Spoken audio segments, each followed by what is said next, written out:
L'ancêtre du basket semble bien être le poc-tapoc, pratiqué jadis par les Mayas. C'est en 1891 que le Canadien James Naismith, qui, à l'aide de 2 caisses de pêche, en inventa les formes modernes.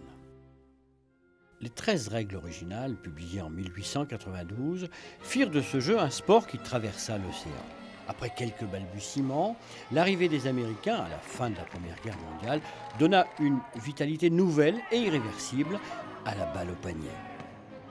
Il faudra attendre 1920 pour que la Fédération française d'athlétisme organise la première compétition officielle.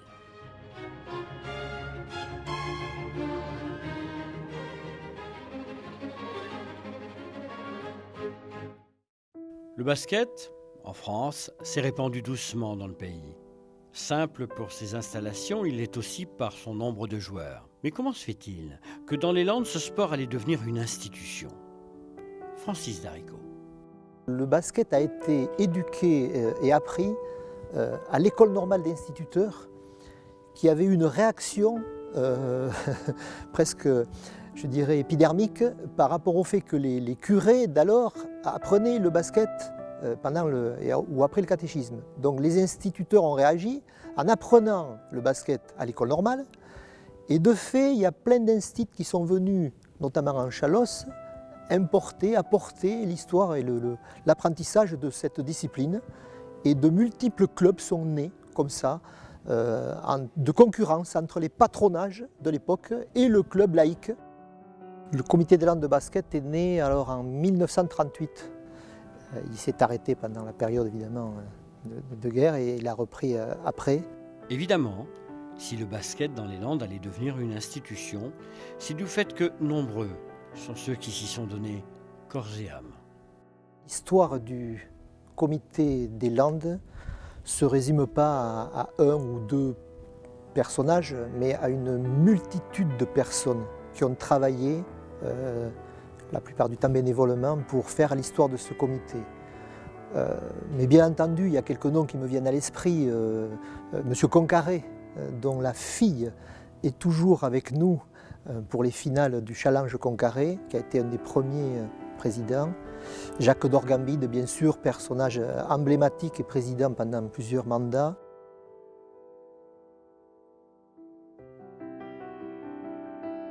Après, il y a Christian Lecomte qui a effectivement fait 2 mandats après d'Orgambide. Jeannot Bouiteau qui a été le secrétaire général que tout le monde connaît. Alors le basket dans les Landes allait être une belle aventure humaine. Mais c'est plus particulièrement en terre de Chalosse que les choses allaient se passer.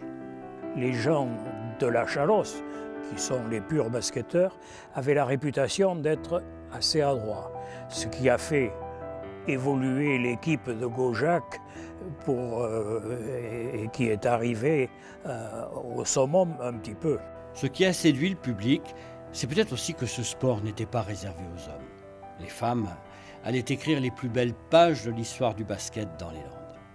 Les féminines ont tiré le basket vers le haut depuis longtemps, puisque effectivement il y a l'histoire la magnifique histoire du Stade Montois féminin, qui avait réussi la performance à l'époque de jouer aussi au niveau européen, sous la houlette de Jacques d'Orgambide, qui en était déjà le président, de Christiane Carrère, qui a été la joueuse emblématique. Pour Christiane Carrère, première internationale, ce fut vraiment l'aventure d'une vie. C'était une belle aventure qui a duré pas mal de temps quand même. J'ai commencé, j'avais 15 ans. Et j'ai pu commencer le basket grâce à mon professeur de gym de l'établissement que je fréquentais.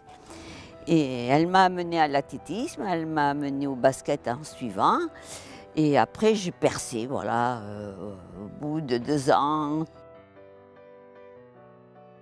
Le fait de porter le maillot national, c'est extraordinaire, quoi.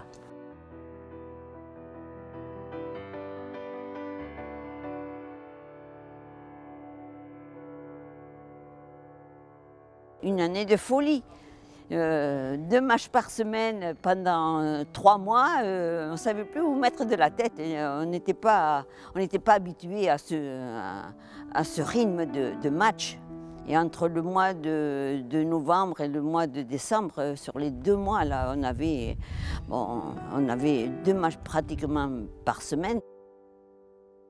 Même s'il y a des mauvais souvenirs, type blessure, mais enfin, bon, on oublie tout ça.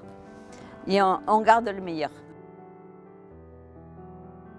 C'est une belle reconnaissance, la Coupe des Landes, c'est sûr. Mais c'est un lourd fardeau aussi. Eva, l'aventure incroyable, fantastique des filles de Basketland.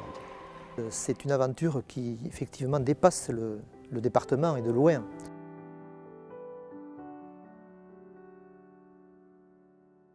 Cette aventure, elle est née d'une volonté politique d'un comité départemental au départ, qui a dit un jour « ça serait bien qu'on ait un club de haut niveau dans ce département ». Donc le département s'est tourné vers le basket féminin, où là, il y avait un vrai vivier, parce qu'on a la moitié des adhérents qui sont des féminines dans ce département, donc plus de 5000 licenciées féminines, donc un vrai vivier, du talent localement.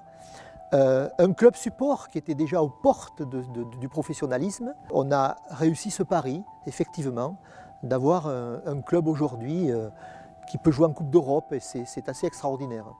Il y a les joueurs, les joueuses, le public, et pour que tout cela se passe bien, il y a une corporation d'élite, les arbitres.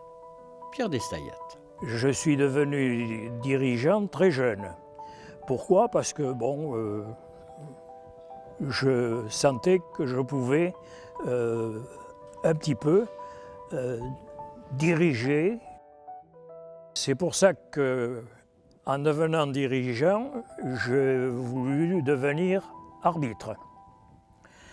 Et j'ai été au maximum de l'arbitrage.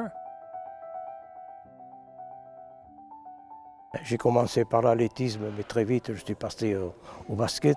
Et c'est vrai que au basket, avec la camaraderie qu'il y avait, les sorties, les déplacements, c'était formidable. Et après, ça a été l'arbitrage, si vous voulez, l'arbitrage, mais à une époque où tout était très convivial entre nous. Quand on siffle trop vite, des fois, on ne peut pas revenir en arrière. Et il est évident qu'après, si cette faute joue pour la fin du match, voilà, c'est le gros problème, quoi, si vous voulez.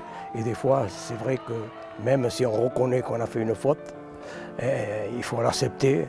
Et c'est difficile à digérer après. Mais sur le retour, tout ça, on en parle, même entre nous, parce qu'on fait des autocritiques. C'est pas volontaire, alors il est évident qu'on a droit quand même à faire quelques erreurs. On voit des jeunes de plus en plus intéressés, alors que c'est assez ingrat, parce qu'on a plus tendance à se faire critiquer qu'à se faire aduler quand on est arbitre. Mais pour autant, ça reste quand même une passion pour un certain nombre de jeunes gens ou de jeunes filles qui veulent effectivement avoir une carrière dans ce domaine. Et c'est important, parce que si on n'a pas d'arbitre, demain la discipline s'arrête. Sur les contacts, sur les divers points de règlement, qu'autrefois, si vous voulez, on tolérait, tandis que maintenant, il est évident que c'est beaucoup plus strict, quoi. Depuis son apparition, on ne joue pas au basket de la même façon. Et ce sport, comme tous les sports, a évolué. Mais quelles sont les différences marquantes de ces évolutions ? La différence entre le basket d'aujourd'hui et le basket d'avant tient surtout, je dirais, aux qualités athlétiques des joueurs et des joueuses. Aujourd'hui, ça va plus vite, c'est plus haut, beaucoup plus athlétique, beaucoup plus rapide. Les défenses sont beaucoup plus agressives, donc le terrain est utilisé dans toute sa dimension, alors qu'à l'époque on se cantonnait peut-être un peu plus sous le panier, avec des défenses de zone. Aujourd'hui on a des défenses beaucoup plus individuelles, donc c'est plus compliqué si j'ose dire, c'est plus spectaculaire. Mais pour autant, autrefois, il y avait quand même des qualités qu'on retrouve aujourd'hui, c'était des qualités d'adresse, des qualités de passe, etc. Le basket d'aujourd'hui, on ne peut pas le comparer avec le nôtre. C'est pas possible. C'est beaucoup plus engagé, beaucoup plus physique. Bon, c'est pas le même niveau parce que maintenant. Et puis il y a des professionnels là, à Basketland par exemple, il y a des professionnels que nous, on était vraiment des amateurs, quoi. On partait travailler au retour des matchs, on rentrait le lundi matin par le train et à 8h30 on partait au boulot. Donc il ne faut pas comparer. Le basket dans les Landes, c'est aussi un lien social. Dans nos sociétés, les individualités sont croissantes. Alors le terrain de basket devient la place du village, lieu de rencontre des générations très diverses autour d'une équipe, autour d'une balle. On aura toujours besoin dans nos villages, parce qu'on est essentiellement un basket rural, d'espaces de rencontres, de véritables rencontres, de lieux de convivialité, d'échange. Et le club de basket permet cela, permet ces rencontres intergénérationnelles, permet cette convivialité, permet des échanges, permet de maintenir la vie dans le village, parce que surtout, ce que je trouve formidable, c'est que le samedi soir ou le dimanche après-midi, les gens qui s'ennuieraient peut-être un peu ont une occasion de venir se retrouver ensemble autour du terrain.